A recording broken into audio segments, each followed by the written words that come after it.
పోపు దినుసులు, వెల్లుల్లి, కరివేపాకు, పచ్చిమిర్చి వేసి కొద్దిసేపు వేయించాలి.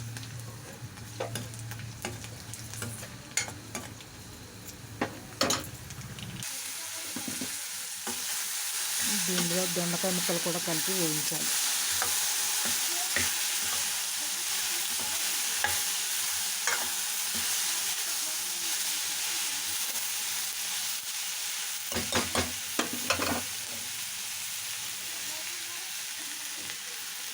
దొండకాయ ముక్కలను సన్నటి సెగ మీద వేయించాలి.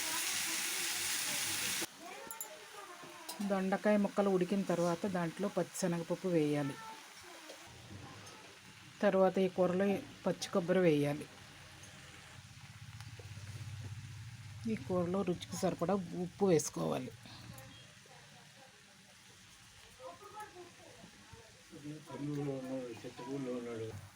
దొండకాయ, పచ్చిశనగపప్పు, కొబ్బరితో కూర రెడీ.